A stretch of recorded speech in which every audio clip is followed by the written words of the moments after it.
Good morning વિદ્યાર્થી મિત્રો. ગઈકાલે આપણે દ બ્રોગલી સિદ્ધાંત જોયો હતો, જે ખૂબ જ અગત્યનો છે. આજે આપણે બીજો એક અગત્યનો સિદ્ધાંત જોઈશું, હાઇઝનબર્ગનો અનિશ્ચિતતાનો સિદ્ધાંત. હવે સામાન્ય રીતે તમે ટીવી પર અને ઘણીવાર પિક્ચરોમાં પણ જોયું છે કે ભાઈ હવામાં ઉડતું વિમાન હોય તો એને જમીન પર રાખેલી તોપમાંથી છોડેલા તોપ ગોળા દ્વારા તોડી પડાય છે. ઓકે, તો આ પ્રકારની ટેકનોલોજી આપણી પાસે નહીં, પણ બધા દેશના દરેક સુરક્ષા વિભાગ પાસે છે. દરેક દેશની હવાઈ સીમાઓ પણ હોય છે, અને એ હવાઈ સીમામાં કોઈ અજ્ઞાત વસ્તુ પ્રવેશ કરે તો એને સૂચના આપી જો એ જરૂરી માહિતી ન પૂરી પાડે તો આપણે આકાશમાં તોડી પાડીએ. આ તમને ખબર છે. પણ આના માટે ન્યૂટનના નિયમનો ઉપયોગ કરવામાં આવે છે. પણ ન્યૂટનના નિયમનો ઉપયોગ એ ગતિશીલ સૂક્ષ્મકણોને લાગુ પડતા નથી, એ તમને બધાને ખ્યાલ છે. હવે હાઇઝનબર્ગ સિદ્ધાંત શું કહે છે? તો એક જર્મન ભૌતિકશાસ્ત્રી હતા, જર્મન ભૌતિક શાસ્ત્રી હાઇઝનબર્ગ નામના વૈજ્ઞાનિકે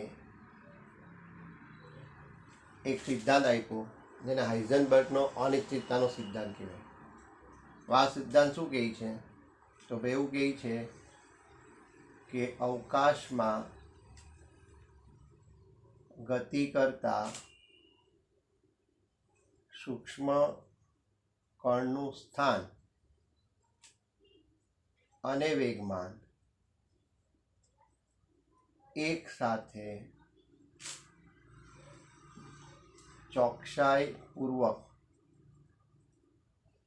માપી શકાય નહીં.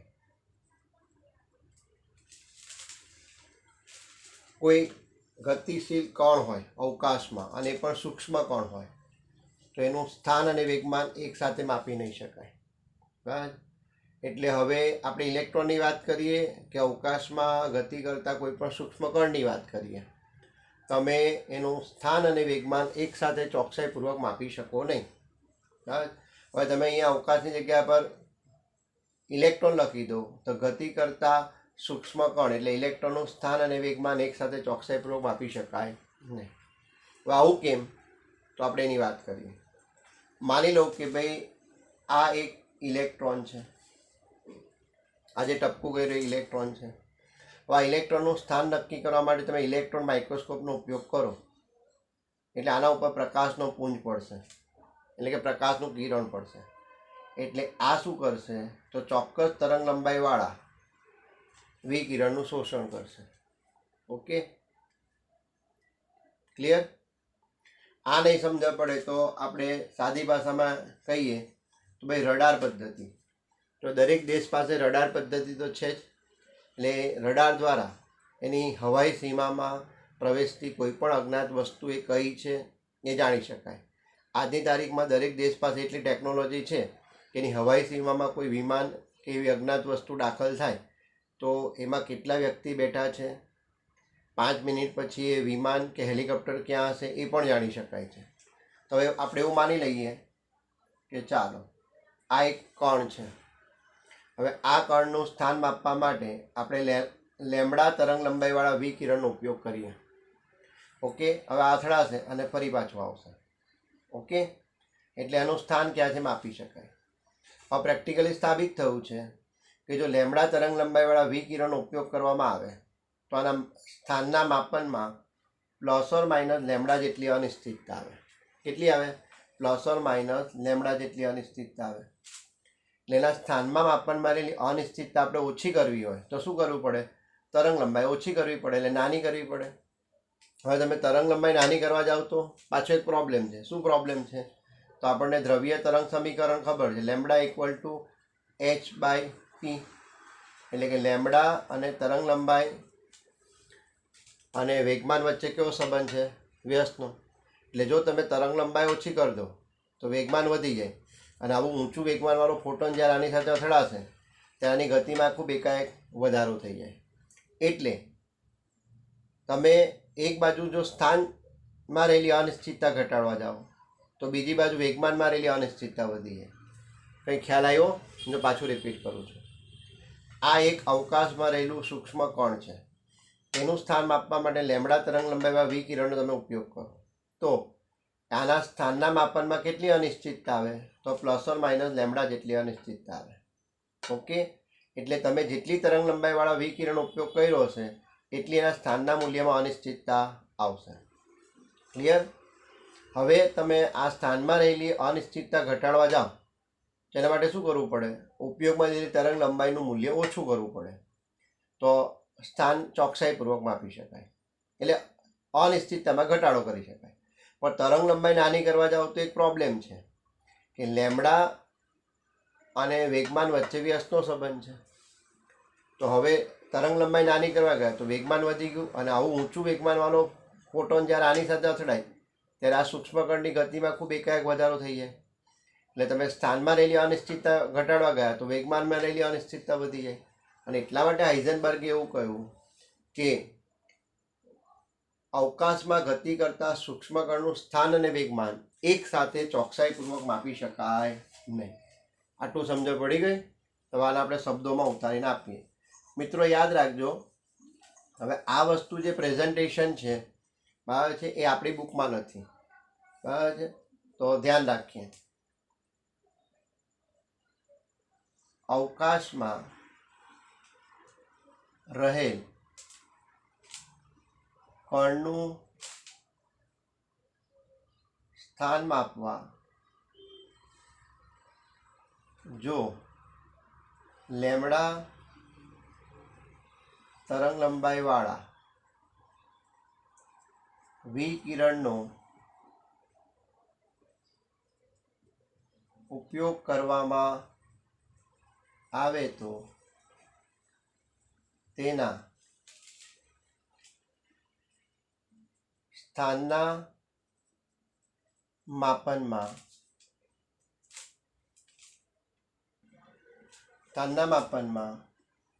પ્લસ ઓર માઇનસ લેમ્બડા જેટલી અનિશ્ચિતતા આવે છે. એટલે કે જો સ્થાનમાં રહેલી અનિશ્ચિતતા ઘટાડવી હોય એટલે કે સ્થાનમાં રહેલી અનિશ્ચિતતા ઘટાડવી હોય તો તરંગ લંબાઈ લેમ્બડાનું મૂલ્ય નાનું એટલે કે ઓછું રાખવું પડે. હવે તરંગ લંબાઈ નાની કરવા જઈએ તો જો તરંગ લંબાઈ નાની કરીએ તો લેમ્બડા ચાલે છે બોલો અપોન પી, એટલે કે લેમ્બડાનું મૂલ્ય નાનું કરતા વેગમાનનું મૂલ્ય વધી જાય. આવું ઊંચું વેગમાન વાળો ફોટોન સૂક્ષ્મ કણ સાથે અથડાય તો તેની ગતિમાં એકાએક ખૂબ વધારો થાય. એટલે તમે કલ્પના કરો કે ભાઈ એક વ્યક્તિ સાયકલ પર એકદમ ધીરે ધીરે જઈ રહ્યો છે. હવે પાછળથી 100 કે 150ની સ્પીડ પર આવી રહેલી ટ્રક કે 4 વ્હીલર એ સાયકલ ચલાવનાર વ્યક્તિ સાથે અથડાય તો તમે કલ્પના કરો કે સાયકલ ચલાવનાર વ્યક્તિ ક્યાં જઈને ફંગોળાયો હશે? તમે કલ્પના પણ નહીં કરી શકો. તેમાં અહીંયા પણ એવું જ છે. એક કણ હતો જેની તરંગ લંબાઈ માપવા માટે તમે લેમડા તરંગ લંબાઈ વિકિરણનો ઉપયોગ કર્યો, બરાબર છે. પણ હવે જો તરંગ લંબાઈ ઓછી કરવા જઈએ તો વેગમાન વધી ગયું, અને આવું ઊંચું વેગમાનવાળું ફોટોન જ્યારે અથડાય તો ત્યારે સૂક્ષ્મ કણના વેગમાં એકાએક ખૂબ વધારો થઈ જાય. એટલા માટે હાઇઝનબર્ગે કહ્યું કે સ્થાનમાં રહેલી અનિશ્ચિતતા એટલે ડેલ્ટા એક્સ અને વેગમાનમાં રહેલી અનિશ્ચિતતા એટલે ડેલ્ટા પી, આ બંનેના ગુણાકારનું મૂલ્ય એ h/4π જેટલું અથવા તેનાથી વધારે આવે. તો આને હાઇઝનબર્ગનું ગાણિતીય સમીકરણ પણ કહી શકાય. એટલે આને શબ્દોમાં લખવું જરૂરી છે, પણ મારી પાસે સ્પેસ નથી એટલે હું બોલી જાઉં છું. આપણે લખવાનું છે કે સ્થાનમાં રહેલી અનિશ્ચિતતા એટલે ડેલ્ટા એક્સ અને વેગમાનમાં રહેલી અનિશ્ચિતતાના ગુણાકારનું મૂલ્ય h/4π જેટલું અથવા તેનાથી વધારે આવી શકે. કે તમે કંઈ પણ કરો, એક બાજુ સ્થાનમાં રહેલી અનિશ્ચિતતા ઘટાડવા જાઓ તો વેગમાનમાં રહેલી અનિશ્ચિતતા વધી જાય, અને વેગમાનમાં અનિશ્ચિતતા ઘટાડવા જાઓ તો સ્થાનમાં રહેલી અનિશ્ચિતતા વધી જાય. અને એટલા માટે હાઇઝનબર્ગે આ નિયમ આપ્યો કે અવકાશમાં ગતિ કરતા સૂક્ષ્મકણનું સ્થાન અને વેગમાન એક સાથે ચોકસાઈપૂર્વક માપી શકાય નહીં. તો આ થયો હાઇઝનબર્ગનો અનિશ્ચિતતાનો સિદ્ધાંત છે. હવે આનો ફાયદો પણ છે. દીકરા ધ્યાન રાખજો, ફાયદો અહીંયા લખું છું. ફાયદો તો આનો એક ફાયદો એ છે કે એ પ્રક્ષેપ પથની સંભાવનાને નકારી કાઢે છે. પ્રક્ષેપ પથની સંભાવનાને નકારી કાઢે છે. એટલે કે વસ્તુ કઈ દિશામાંથી આવી રહી હતી એનો માર્ગ તમે શોધી નહીં શકો. આપણે ઉરી પિક્ચર જોયું ને, ઉરી પિક્ચરમાં જો કે આપણે પાકિસ્તાન બોર્ડર ક્રોસ કરીને જ્યારે પેલા ટેરરિસ્ટ કેમ્પ ઉપર હુમલો કરીએ છીએ ત્યારે આપણે શું કરીએ, પેલા બાજ પક્ષીનો ઉપયોગ કર્યો હતો. એટલે એક નાનું પક્ષી છે એટલે રડારની અંદર પણ નહીં આવે, બરાબર છે, અને પ્રક્ષેપથની સંભાવના નકારી કાઢે. રડાર દ્વારા માપે પણ પછી બીજી સેકન્ડે ક્યાં હશે એનું સ્થાન આપી નહીં શકાય. તો આજે ઘણા બધા જાસૂસી યંત્ર આ પ્રકારના બનાવે છે, સૂક્ષ્મ પ્રકારના. તમને આકાશમાં ઉડતું પક્ષી દેખાતું હોય કે આકાશમાં ઉડતી મધમાખી દેખાતી હોય કે પતંગી હોય, ફેક્ચ્યુઅલમાં એ આ પ્રકારનું હોય. તો હાઇઝનબર્ગના સિદ્ધાંતનો એક ફાયદો પણ કહી શકાય કે પ્રક્ષેપથની સંભાવના નકારી કાઢે. એટલે જો તમે આવું નાનું સૂક્ષ્મ કણવાળું યંત્ર બનાવો તો રડારમાં એ નોંધી નથી શકાતું. એટલે કે તમે એનું સ્થાન ચોક્કસ માપવા જાઓ તો વેગમાન નહીં માપી શકાય, અને વેગમાન માપવા જાઓ તો સ્થાન નહીં માપી શકાય. એટલે તમે 5 મિનિટ પછી કે 10 મિનિટ પછી ક્યાં હશે, બરાબર છે, ચોકસાઈપૂર્વક માપી શકતા નથી. તો મિત્રો ખ્યાલ આવી ગયો? તો ફરી પાછું રિપીટ કરી દઈએ છીએ. સ્ક્રીન ઉપર હાઇઝનબર્ગનો અનિશ્ચિતતાનો સિદ્ધાંત પડેલો જ છે. તો જર્મન ભૌતિકશાસ્ત્રી હાઇઝનબર્ગ નામના વૈજ્ઞાનિકે આ સિદ્ધાંત આપ્યો હતો, જે નીચે પ્રમાણે છે. અવકાશમાં ગતિ કરતા સૂક્ષ્મકણનું સ્થાન અને વેગમાન એક સાથે ચોકસાઈપૂર્વક માપી શકાય નહીં. હવે તમને મેં કહ્યું તે પ્રમાણે અવકાશમાં રહેલ કણનું સ્થાન માપવા જો તમે લેમડા તરંગ લંબાઈવાળા વિકિરણનો ઉપયોગ કરવામાં આવે તો તેના સ્થાનમાં માપનમાં ± લેમડા જેટલી અનિશ્ચિતતા આવે. એટલે કે સ્થાનમાં રહેલી અનિશ્ચિતતા ઘટાડવી હોય તો તરંગ લંબાઈનું મૂલ્ય નાનું કરવું પડે, કારણ કે અનિશ્ચિતતા કેટલી આવે છે, ± લેમડા જેટલી. હવે તમારે સ્થાન ચોકસાઈપૂર્વક માપવું હોય તો તરંગ લંબાઈ ઘટાડવી પડે, એટલે અનિશ્ચિતતા ઘટી ગઈ. હવે તરંગ લંબાઈ ઓછી કરવા જાઓ તો આપણને ખબર છે તરંગ લંબાઈ અને વેગમાન વચ્ચે વ્યસ્તનો સંબંધ છે. તો તરંગ લંબાઈનું મૂલ્ય નાનું કરતાં વેગમાનનું મૂલ્ય વધી જાય. આવું ઊંચું વેગમાનવાળો ફોટોન સૂક્ષ્મકણ સાથે અથડાય તો તેની ગતિમાં એકાએક ખૂબ વધારો થઈ જાય. એટલે તમે સ્થાન ચોકસાઈપૂર્વક માપવા ગયા તો વેગમાનમાં અનિશ્ચિતતા આવી ગઈ, અને જો વેગમાન ચોકસાઈપૂર્વક માપવા જાઓ તો સ્થાનમાં અનિશ્ચિતતા આવે. એટલે હાઇઝનબર્ગે એવું કહ્યું કે તમે ક્યારેય પણ એક સાથે વેગમાન અને સ્થાન ચોકસાઈપૂર્વક માપી શકો નહીં. એટલા માટે એણે કહ્યું કે સ્થાનમાં રહેલી અનિશ્ચિતતા અને વેગમાનમાં રહેલી અનિશ્ચિતતાના ગુણાકારનું મૂલ્ય h/4π જેટલું અથવા તેનાથી વધારે આવી શકે. અને હવે આનો ફાયદો છે. શું ફાયદો છે? તો આનો ફાયદો એ છે કે પ્રક્ષેપ પથની સંભાવના નકારી કાઢે છે. એટલે કે તમે કયા રસ્તેથી આવી રહ્યા છો એ જાણી શકાતું નથી. અને એટલા માટે તમને યાદ હોય તો મિત્રો, પેલું ઉરી નામનું જે પિક્ચર હતું જેમાં આપણે આપણી બોર્ડર ક્રોસ કરીને પાકિસ્તાનના જે ટેરરિસ્ટ કેમ્પને ઉડાવી દઈએ છીએ, તેમાં આપણે પેલા ઈગલ પક્ષીનો ઉપયોગ કર્યો હતો. ખ્યાલ આવે છે? તો આજે ઘણા બધા દેશના જાસૂસો અને જાસૂસી યંત્રો આ પ્રકારના બનાવવામાં આવે છે કે એકદમ સૂક્ષ્મ હોય, તમને ખ્યાલ પણ નહીં આવે. બરાબર? ઓકે. તો હાઇઝનબર્ગના અનિશ્ચિત સિદ્ધાંતમાં આપણે આટલું લખવાનું છે. અહીંયા ચોક્કસ લખવાનું, આ લખ્યા પછી એક લીટી લખવાની કે સ્થાનમાં રહેલી અનિશ્ચિતતા અને વેગમાનમાં રહેલી અનિશ્ચિતતાના ગુણાકારનું મૂલ્ય h/4π જેટલું અથવા તેનાથી વધારે આવી શકે. આ ગાણિતીય સ્વરૂપનું સાંકેતિક સ્વરૂપ છે, પણ નિયમ તો આને કહેવાય છે, એટલે આ ભૂલતા નહીં. ઓકે, ખ્યાલ આવે છે? હવે આપણે દ બ્રોગલી અને હાઇઝનબર્ગના દાખલા જોઈ લઈશું. એટલે આજે અને આવતીકાલે આપણે દાખલા જોઈશું. જો આપણે દ બ્રોગલીના દાખલા ગણવા હોય તો આપણને સૂત્ર અને એની માહિતી ખબર હોવી જોઈએ. તો દ બ્રોગલીના દાખલા. ઓકે, તો ગઈકાલે આપણે થિયરી જોઈ હતી. તો લેમ્બડા ઇક્વલ ટુ h/p.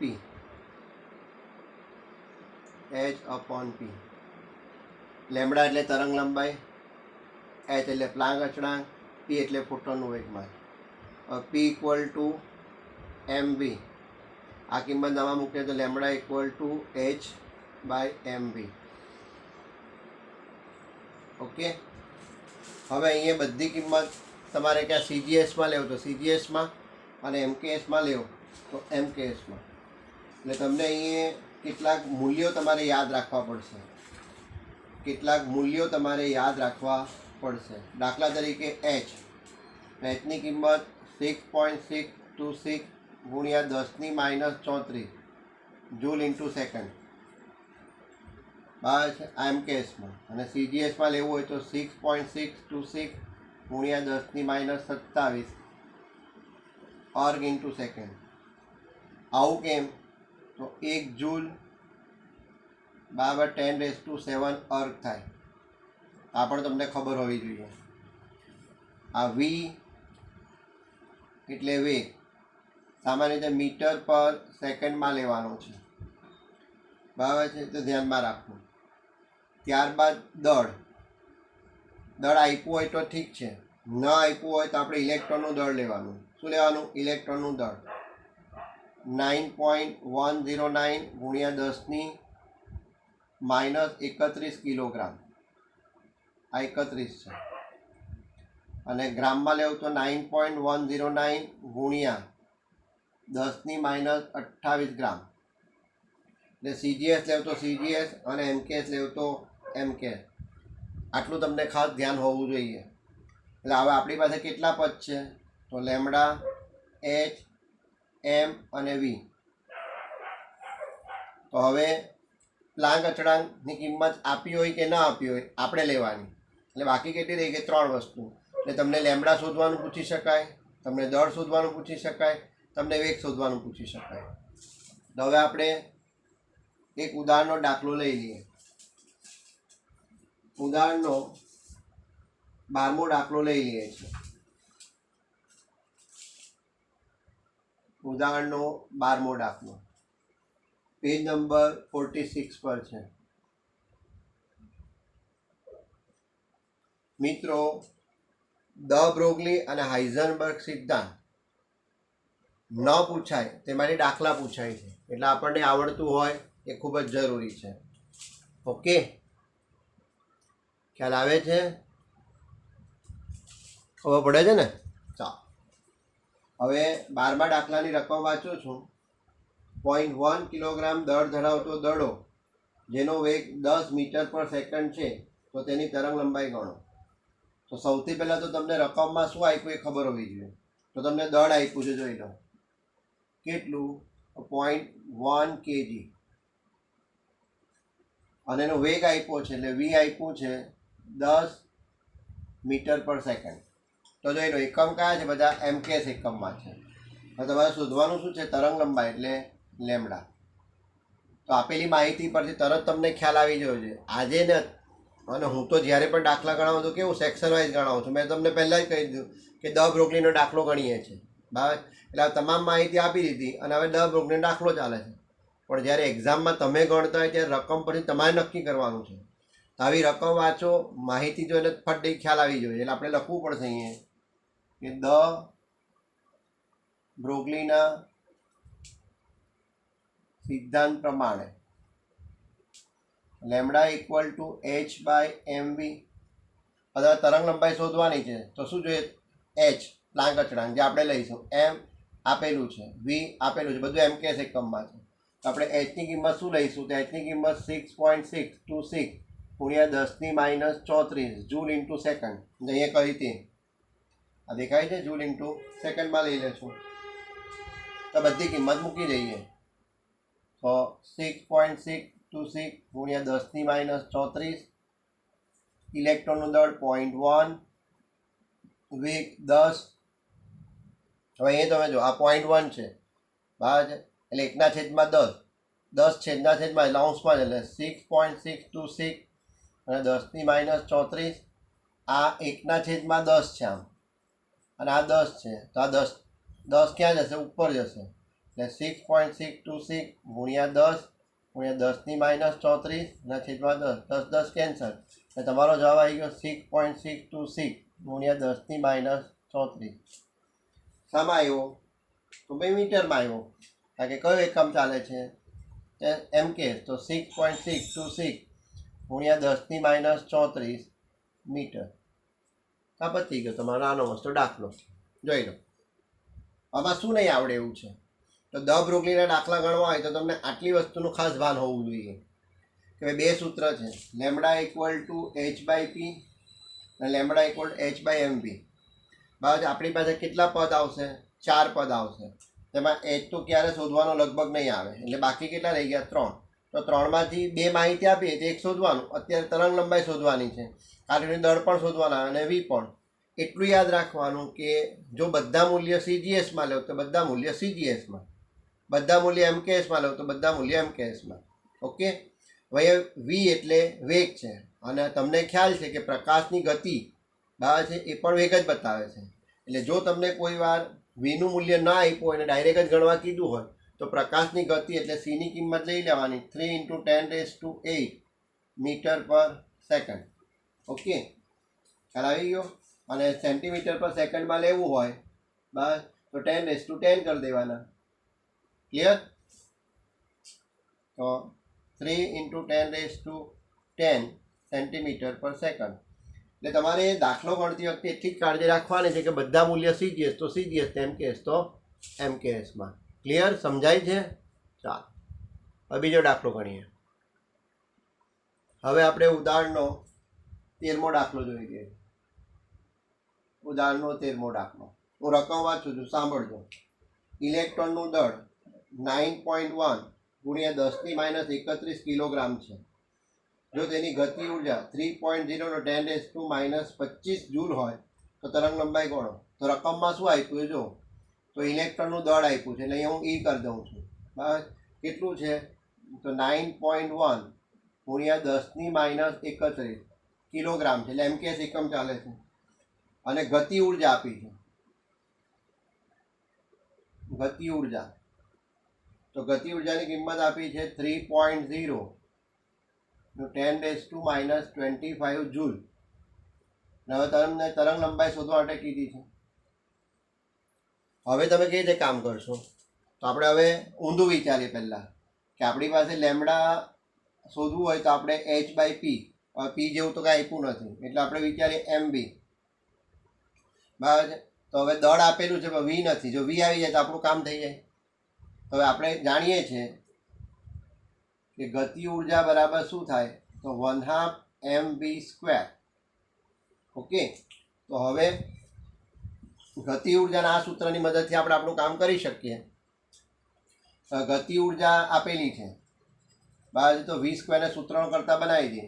તો v² બરાબર આ બે અહીંયા આવશે, તો 2 × ગતિ ઉર્જા છેદમાં આ એમ નીચે આવશે. થઈ ગયું. આ V² સૂત્રો કરતાં બનાવે તો 2 ઉપર જાય અને એમ નીચે આવે તો આ 2. હવે ગતિ ઉર્જાની કિંમત 3 × 10⁻⁻25 છે અને એમની કિંમત કેટલી છે? 9.1 × 10⁻31 છે. આ 3 દુ 6, 6 ભાગ્યા 9.1. આ માઇનસને ઉપર લઈ લે, -25 અને આ માઇનસ ઉપર ગયા એટલે પ્લસ થઈ ગયા. નીચેથી ઉપર જાય તો પ્લસ હોય તો માઇનસ, માઇનસ હોય તો પ્લસ થાય. હવે 6 ભાગ્યા 9.1 કરો, 6 ભાગ્યા 9.1 તો 0.6593. 4 ડિજિટ લેવાના તમારે. હવે પાંચમો ડિજિટ 4 છે, અહીંયા 4 છે એટલે નહીં લેવ તો ચાલશે. ગુણ્યા હવે કેટલા? તો 31 માંથી 25 જાય તો કેટલા આવે? 6 આવે. તો 6. આ શું આવ્યું? તો V² આવ્યું ને. આ તો V² આવ્યું છે. હવે આપણે તો જોઈએ V. એટલે હવે દીકરા ખાસ કાળજી રાખવાની અહીંયા કે જ્યારે તમે વર્ગમૂળ લો ત્યારે અહીંયા 10નો ઘાત જે છે 2ના ગુણકમાં હોવો જોઈએ. તો આ 2ના ગુણકમાં જ છે એટલે V બરાબર 0.6593 ગુણ્યા 10⁻6 ને વર્ગમૂળનો મતલબ થાય 1/2. તો આ 6 છે એટલે 10⁻3 ને V બરાબર 0.6593 નું વર્ગમૂળ લઈ લેવાનું. ના 10⁻ કેટલા થઈ ગયા? 3 થઈ ગયા. હવે આનું વર્ગમૂળ લઈ લો કેલ્સી પર તો 0.6593 નું વર્ગમૂળ કેટલું આવશે? તો આવશે 0.81197 આવે છે. બરાબર છે. પછી 2 છે એટલે એને ધ્યાનમાં લેતા નથી. ઓકે. અને 10⁻3 તો આ તમારો V આવી ગયો. આ શું આવી ગયો તમારો? V. ક્લિયર? સમજાય છે? આ તમારે આસામાં આવ્યો તો ભાઈ મીટર પર સેકન્ડમાં. હવે તમારે વૈજ્ઞાનિક અંક પદ્ધતિ ફેરવવું હોય તો આમ ખસેડવું પડશે દશાંશ ચિહ્નને. બરાબર છે. તો તમારો જવાબ 8.1197 ગુણ્યા 10⁻2 કેટલા થાય? હજુ દશાંશ ચિહ્ન ક્યાં કહીશું? જમણી બાજુ. તો જમણી બાજુ શું થાય? પ્લસ થાય કે માઇનસ? બરાબર છે. બોલો. આમ ખસે તો સંખ્યા પ્લસ આવે તો માઇનસ થાય એટલે 10⁻2 થઈ ગયા. બરાબર છે. તમે આનો ગુણાકાર કરો તો બી થઈ શકે, એવું કંઈ નથી. 8.1197 ગુણ્યા 100 એટલે તમારો જવાબ આવશે 811.97. 811.97. ચોપડીમાં એને શું આપ્યો? જાણીને રાઉન્ડ ફિગર આપ્યો છે 812. ચોપડીવાળાએ આ આપ્યો છે. આપણો તો અહીંયા આવી ગયો એટલે કામ થઈ ગયું. આપણે જ્યારે દાખલા ગણતા હોય ત્યારે આપણને ચોપડીનું થોડું ખબર હોય એટલે આ ને આ બધું એક જ છે. આ ચોપડીમાં આપ્યું છે એટલે તમને બતાવ્યું એટલે તમે કન્ફ્યુઝ થઈ જાવ કે આ શું છે. તો આનું આ જ છે. પછી આપણે દાખલા ગણતા હોય ત્યારે આપણને ખબર હોતી નથી. ઓકે. તો આપણો જવાબ આ જ રાખીએ આપણે. ઓકે. ચાલો હવે આપણે ગાડી પાટા પર ચડી ગઈ. λ = h/mv. તો h એટલે 6.626 ગુણ્યા 10⁻34. એમની કિંમત 9.1 ગુણ્યા 10⁻31 અને V 8.1197 × 10⁻2. આ 10ની બધી ઘાતને એક જગ્યા ભેગી કરી દઈએ ને બાકીનાને નીચે સાઈડ પર કરી દઈએ તો 6.626 9.1 8.1197. હવે આ 10⁻34 આ ઉપર ગયા એટલે 31 ના ફરી પાછા ઉપર ગયા 2 એટલે માઇનસ. હવે આ બધાનું સાદરૂપ આપીએ તો 6.626 ભાગ્યા 9.1 ભાગ્યા 8.1197 તમારો જવાબ આવે છે 0.08967. હવે ઉપર શું હાલત છે? તો આ 10⁻34 ના -2 36. તો 36માંથી 31 બાદ કરો તો કેટલા આવે? 5. તો કયા આવશે? -5. મારો વૈજ્ઞાનિક અંક પદ્ધતિ પર જવાબ લખો તો 8.967 ગુણ્યા 10ની હવે કેટલા? તો કેટલા સ્થળ કહી દીધા? 1 અને 2. 2 એટલે ક્યાં કહી દીધા? જમણી બાજુ. જમણી બાજુ ખસે એટલે 10ની માઇનસ તો 7. આ તમારો જવાબ મીટરમાં આવી ગયો. ખ્યાલ આવે છે? ઓકે. ક્લિયર? સમજાઈ ગયું તમને? તો આ તમારો જવાબ છે.